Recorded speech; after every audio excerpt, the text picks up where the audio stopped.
We have not reached an agreement yesterday, but that was not we have not aimed to reach that agreement. Where we concluded is that we have to identify the principles for how timelines are being set.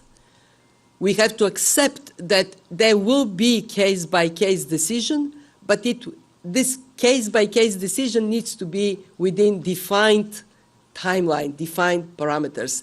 And that would be number one task for us on the agenda for the next round of our engagements.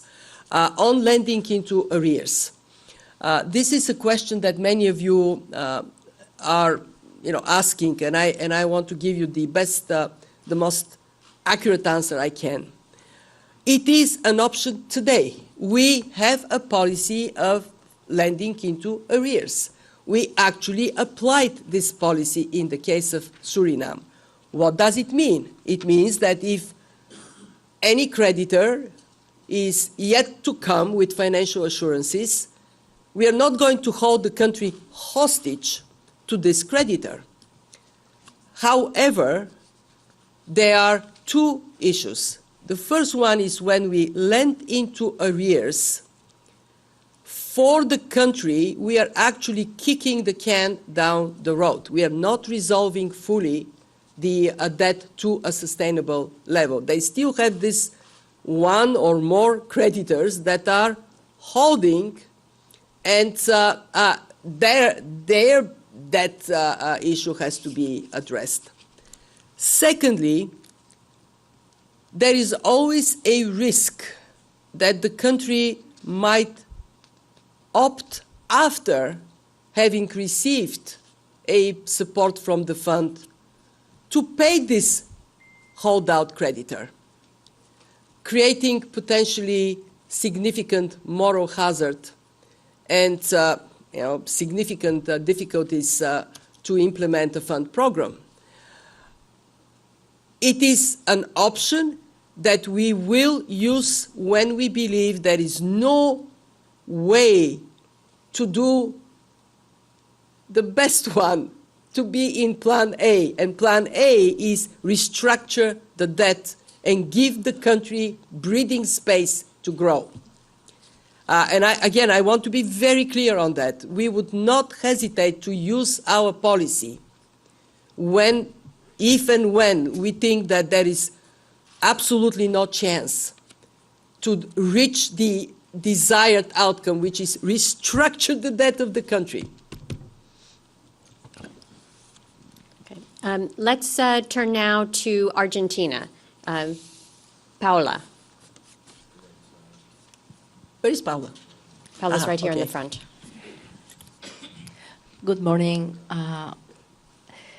In the last review of the program, just 2 weeks ago, the IMF said that policy implementation has become less reliable, and now Argentina is going to be in a very contentious presidential election.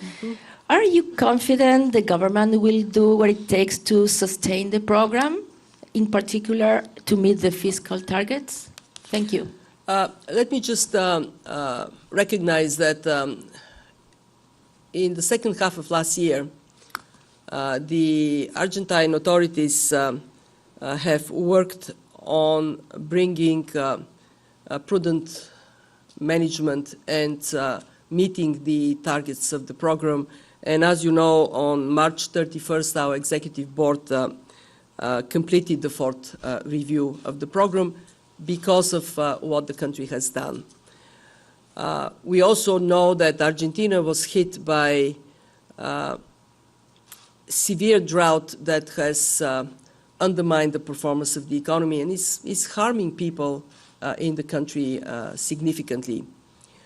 That has complicated the job of policy makers.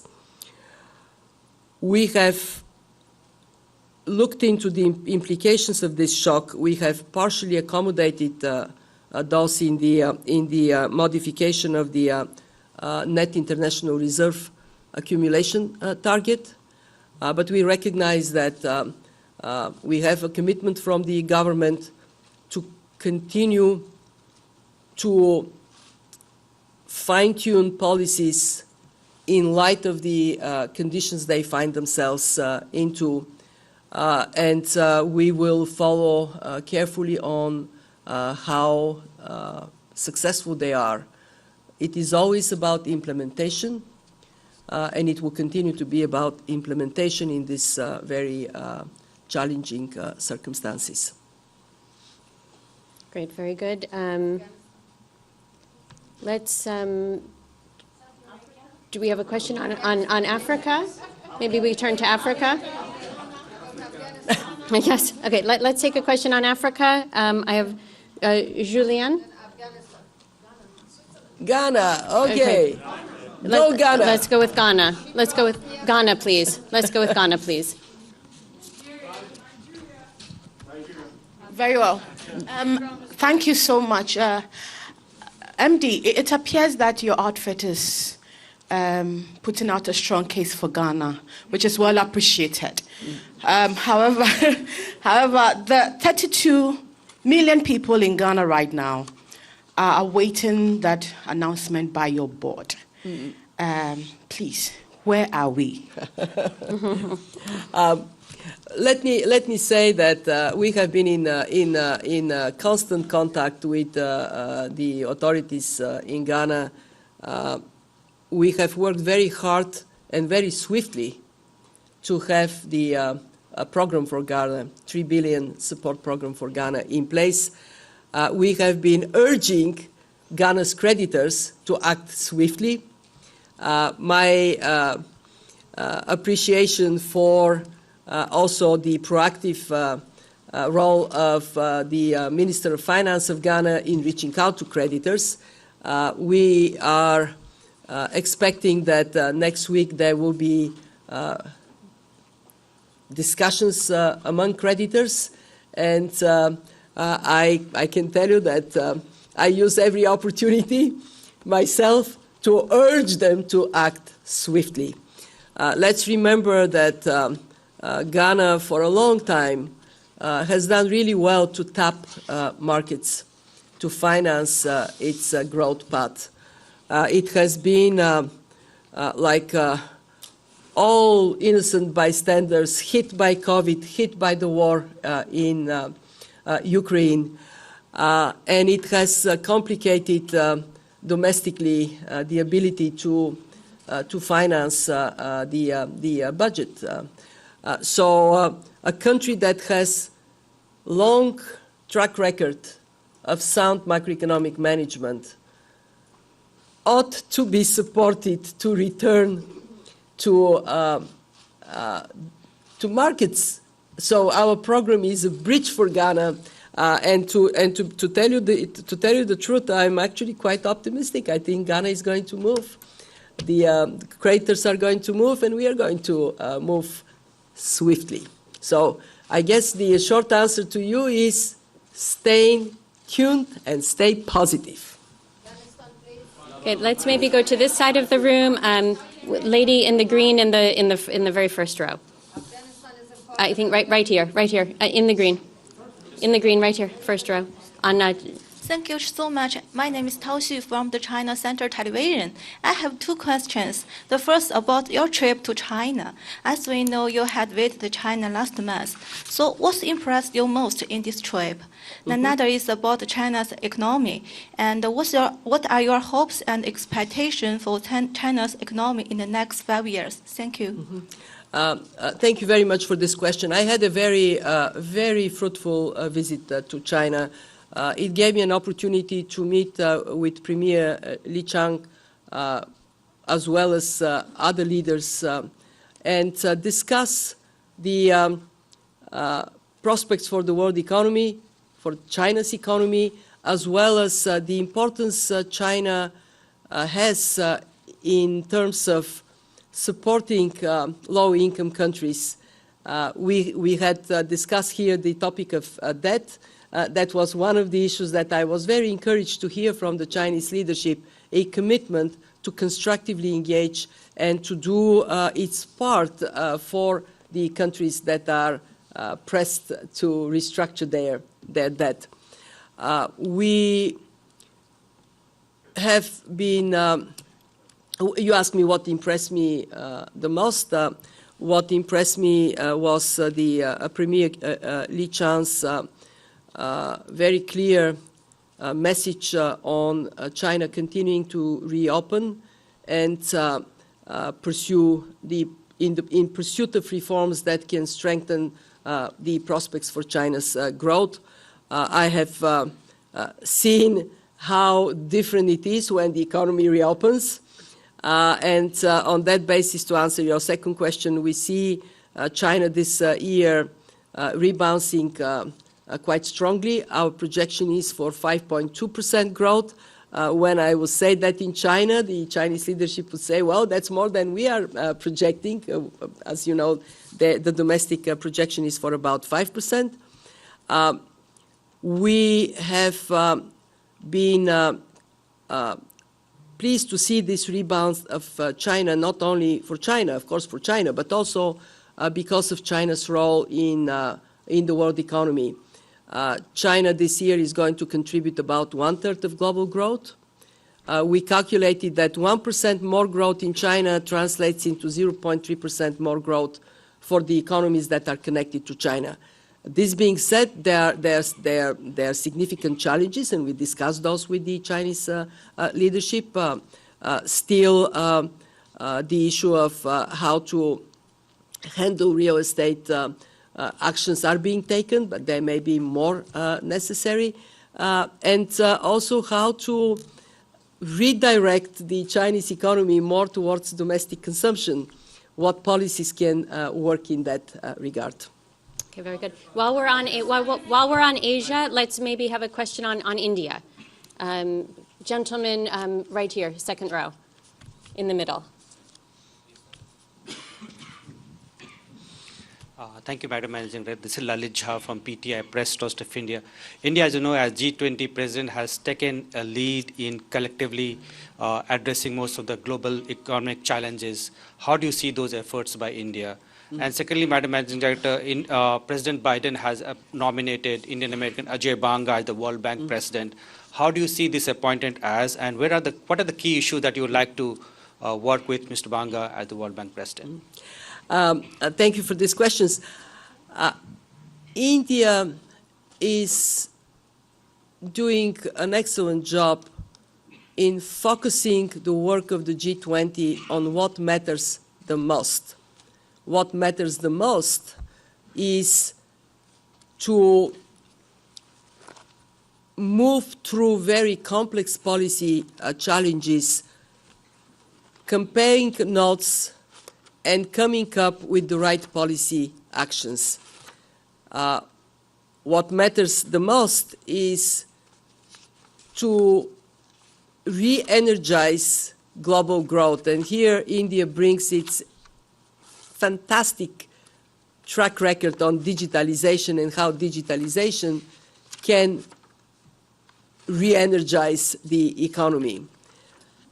And also on the very serious question of debt. I want to praise the finance minister for her very active engagement in making the Global Sovereign Debt Roundtable a success, as well as in India's participation in debt restructuring in cases where India plays a role. For example, the very important role India plays in the case of Sri Lanka. I very much look forward to continue to be working with the Indian presidency. To your second question, I have known Ajay for quite some time.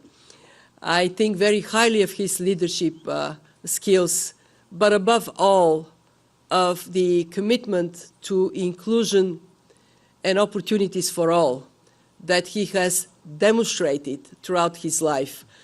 We have been together on many occasions talking about inclusion, gender, and I would always hear not only substantively somebody who is really very smart, but also a beating heart And this is what the leadership of the World Bank is all about. Vision, but also compassion. Okay. Maybe we can take. why don't we shift now to? We'll shift now to Middle East. We'll take Pakistan, please. You need to give the floor to Andrea. She's not going to forgive me ever if she's not given a question. Andrea, it's going to come. Where are we? Let's start with maybe Pakistan and then Egypt. Pakistan. Mm-hmm. Afghanistan has a critical situation, please. As a woman, I need to ask. Thank you. This is Ali Khizar from Pakistan. And I really appreciate the efforts of the IMF on the debt restructuring. And we talked about the few countries where the debt restructuring exercise is happening. Pakistan could be the next one in this. And it's a very big country. It's the 5th largest country in terms of population. And it's also affected by the climate. And the debt of Pakistan, unlike Ghana and Sri Lanka, is not very much market-based. It's a bilateral debt and the multilateral debt. And then the climate impact is there. And the inflation is really closing to the hyperinflation area, especially in food. And there's a challenge of the food security in coming years. So how we can learn from the experiences of Ghana, Sri Lanka, and other countries to not let that happen, what happened in these countries in the past 1 to 3 years to Pakistan. Thank you. I have had the opportunity to actually see what climate shock means for the people in Pakistan in 2011, and I know that the current drought is the current flood is much more dramatic than the one that I saw, that I witnessed. No question, Pakistan will continue to be on the front line of the climate crisis. And that means the country ought to think about building more resilience of communities, think about the future of agriculture in a more climate sustainable manner. But to your question, we have been working very hard with the authorities in Pakistan within the context of our current program to make sure that Pakistan has the policy framework that makes it possible to avoid what you're talking about, to get to a point when the debt of Pakistan may become unsustainable. We are not there yet, and it is better not to get there. We are currently also discussing with those who support Pakistan in terms of providing financial assurances so we can complete the program. My hope is that with the goodwill of everyone, with the implementation of what has been already agreed by the Pakistani authorities, we can complete our current program successfully. Very good. We'll go to Egypt here in the front, and then to Andrea. Egypt, right here, front row. Front row. Please raise your hand. Yes.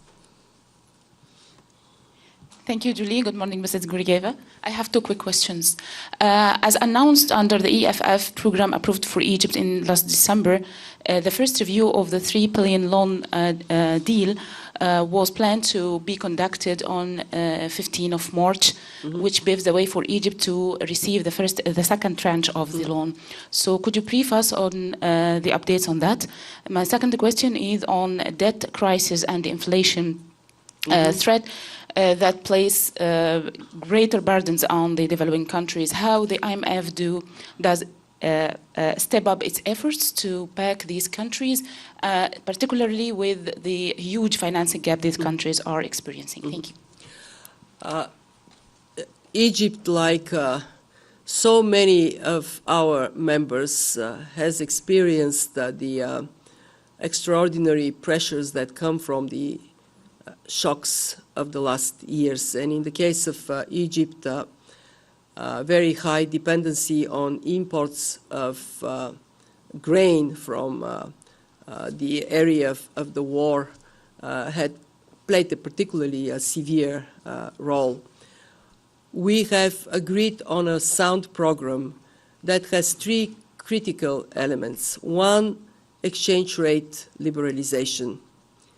Two, increasing the opportunity for private sector to deliver jobs and growth in Egypt, expanding the role of the private sector. And three, moderate the long-term investment projects that are indeed very important and very good for Egypt. But in the current tight environment, they could undermine macroeconomic stability with the speed that was originally designed under different circumstances. We are now preparing to carry out the review. The teams are working, and I'm confident that we would have a good outcome. I want to say that we have seen in Egypt a deeper understanding of how complex not only the domestic environment is, but also the regional and global environment it is. On the question of debt, I actually talked about that quite some time. You say, what can the IMF do? What we can and we must do, and we do, is to recognize that the lending landscape has changed dramatically, but the debt resolution mechanism has not. What we have seen over the last years is the role of non-traditional creditors has increased significantly. The role of private finance has increased significantly, and yet the only well-tuned mechanism for debt resolution was the Paris Club. So if you have a small fraction of the debt covered and a big part of it not covered, that obviously is not a healthy way to deal with a growing debt problem. We take it upon us to support a more inclusive and effective debt resolution process.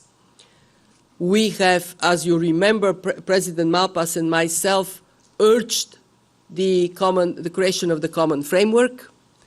The G20 common framework is helping, but it is not yet a place, neither it is created to be a place where principles, policies, processes can be defined. And this is our huge responsibility to our membership. Now, we cannot command the creditors, but if we create a fair atmosphere for discussion, as we have done now, then the path to resolution of problems is clearer. And of course, we finance. Let me be very clear on this point. IMF programs anchor debt resolution. And this is why it is so important that we have PRGT capabilities, because most of the severe debt problems are in low-income countries. Not only, we know Sri Lanka, we know Suriname, they are middle-income countries with debt problems, but most are in low-income countries. And I can tell you that yesterday gave me a great sense of hope when we called on our better-off members to ask them to please step up, because if the IMF doesn't have the financial capacity to contribute to debt resolution, how can we ask the others to do their part? Very good.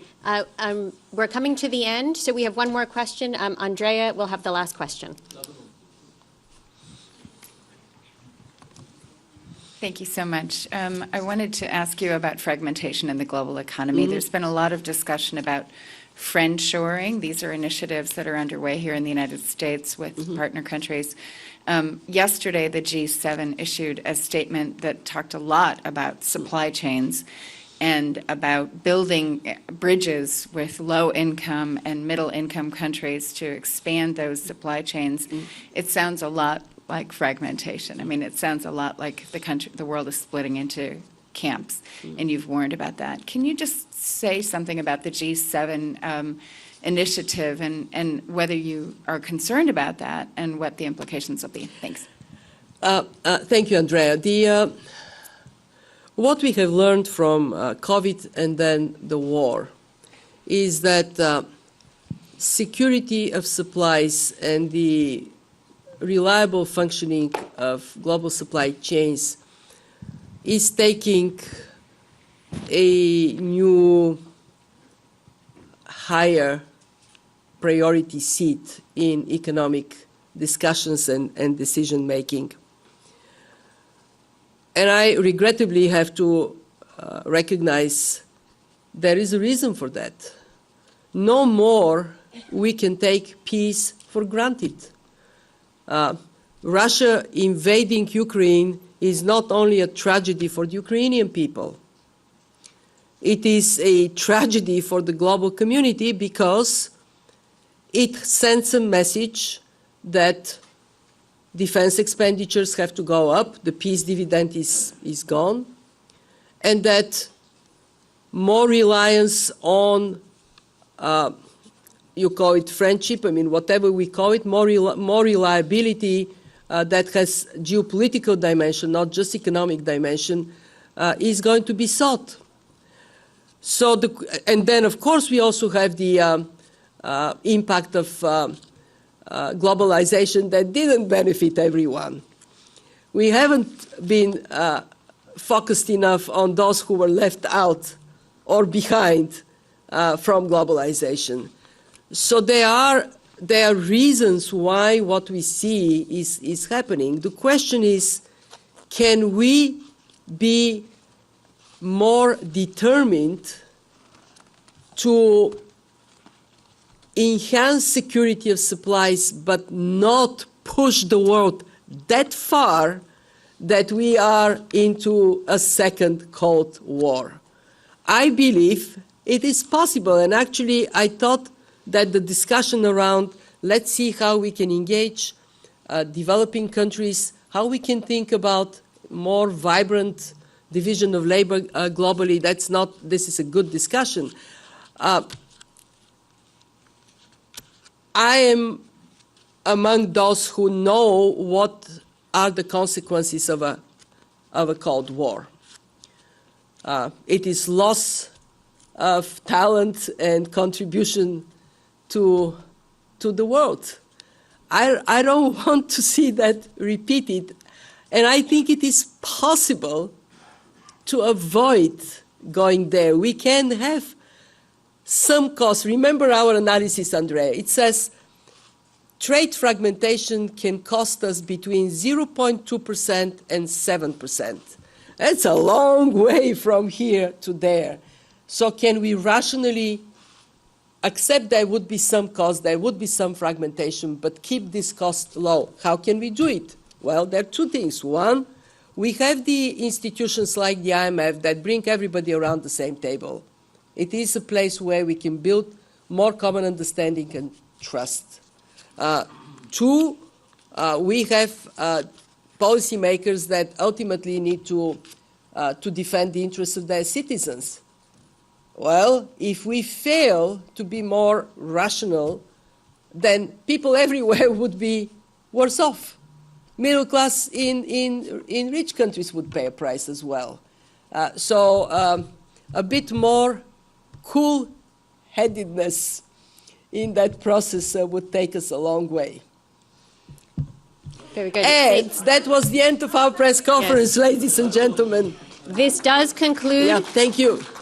Yes. Yeah. This does conclude the press conference on the global policy agenda. The transcript will be available on imf.org. And a few important reminders, because I know there's still a lot of questions. First, the global debate seminar will take place today at 2 o'clock in the HQ1 atrium. And the MD will join a distinguished panel to discuss pressing topics shaping the global economy. You will have more opportunities to ask your questions. Tomorrow we will begin our regional press briefings. Actually, they begin today and they continue tomorrow. Check the schedule to attend the regional press briefing that is of interest to you. And tomorrow we will have the IMFC press briefing with the Managing Director and IMFC Chair, Nadia Calvino. Thank you very much and have a wonderful day. So we have a second bite of the apple tomorrow. Thank you very much, everybody.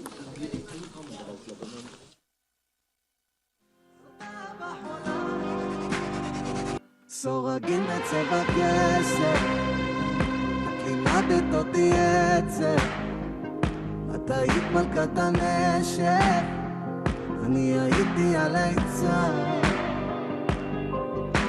זמן קצת מסוכן להיות